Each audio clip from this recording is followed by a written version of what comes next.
Are you exhausting yourself trying to save your marriage with a covert narcissist? You've read the books, watched the videos, tried being more understanding, more patient, more giving. But here's what leading narcissism expert Dr. Ramani discovered after treating thousands of survivors. You're not failing at fixing your marriage. Your marriage was designed to be unfixable, and the sooner you understand this harsh reality, the sooner you can make decisions that actually protect your well-being. Today I'm going to show you exactly what Dr. Ramani means by this, and more importantly, what you should do instead. Let's start with the hardest truth first. When you married your partner, you thought you were entering into what Dr. Ramani calls a healthy relationship, one characterized by mutual respect, kindness, growth, and emotional safety. But covert narcissists are masters of disguise. Unlike their grandiose counterparts who show their true colors quickly, covert narcissists hide behind a mask of sensitivity, victimhood, and quiet superiority. This means you likely spent months or even years not understanding what you were really dealing with. And here's the key insight from Dr. Ramani's research. There are actually 4 types of relationships you can have, but only one of them is truly healthy. The devastating reality? A healthy relationship with a covert narcissist is literally impossible. Not difficult, not challenging, impossible. And this isn't because you're not trying hard enough. It's because covert narcissists fundamentally lack the emotional equipment required for healthy relationships. They cannot provide genuine empathy, consistent respect, or emotional reciprocity. These aren't skills they can learn. They're core deficits in their personality structure. Dr. Ramani explains that when you're married to a covert narcissist, you have 4 possible relationship outcomes. Doctor number 1 is the healthy relationship we all want. Mutual respect, emotional safety, genuine intimacy, and shared growth. This door is permanently locked when you're with a covert narcissist. Door number 2 is the volatile relationship. Constant conflict, emotional abuse, walking on eggshells, and dramatic ups and downs.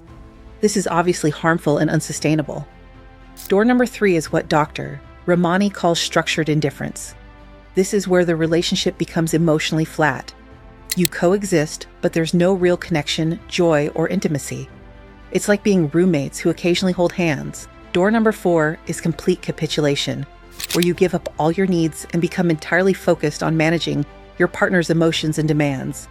You become what Dr. Ramani calls the devoted and sacrificial spouse.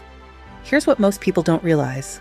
When you're trying to fix your marriage with a covert narcissist, you're actually just choosing between doors 3 and 4. You're not moving toward door 1. You're deciding how much of yourself you're willing to sacrifice to maintain the illusion of a marriage. And this is where the real tragedy lies. You're not failing at creating a healthy marriage. You're succeeding at something that was never possible in the first place. So if this is true, why do intelligent, capable people keep trying to fix these relationships? Dr. Ramani explains this through something called cognitive dissonance, your brain's inability to hold 2 conflicting truths at the same time. On one hand, you know your partner is hurting you. You feel the emotional neglect, the subtle put-downs, the way they make everything about them while dismissing your needs. But on the other hand, this is your spouse, the person you made vows with, the person who can be charming and loving when they want something from you. Your brain tries to resolve this conflict by creating justifications. They're just stressed from work. They had a difficult childhood. If I could just communicate better, they'd understand. This is exactly like the fox in Aesop's fable who couldn't reach the grapes, so he convinced himself they were probably sour anyway. Except in your case, you're doing the opposite. You're convincing yourself that the relationship grapes are sweet, even as you're being emotionally starved. Dr. Ramani calls this trauma bonding, where the intermittent reinforcement of good moments keeps you hooked, even as the overall pattern is harmful. The covert narcissist's ability to be occasionally warm, vulnerable, or apologetic creates just enough hope to keep you invested in trying to fix what cannot be fixed. So what should you do instead of trying to fix your marriage? Dr. Ramani says you have 2 realistic choices, and both require what she calls radical acceptance. Option 1 is structured indifference. This means accepting that your marriage will never be emotionally fulfilling, but choosing to stay for practical reasons. Children, finances, social expectations, or religious beliefs. If you choose this path, you must expect very little emotional support from your partner. Stop trying to get them to understand or validate you. Find meaning and fulfillment outside the marriage through friends, hobbies, work, or community involvement. Accept that there will be good days and bad days, but the overall pattern won't change. This isn't about giving up hope. It's about placing your hope in realistic places. Option 2 is strategic boundaries and potential exit planning. This involves educating yourself about covert narcissism so you stop taking their behavior personally. Building a support network outside the marriage. Potentially working with a therapist who understands narcissistic abuse. Developing financial independence if possible. Creating an exit strategy even if you're not ready to use it yet. The key insight from Dr. Ramani is this: both options require you to stop trying to change your partner and start focusing on what you can actually control: your own responses, expectations, and life choices. Here's what doesn't work, according to Dr. Ramani's research.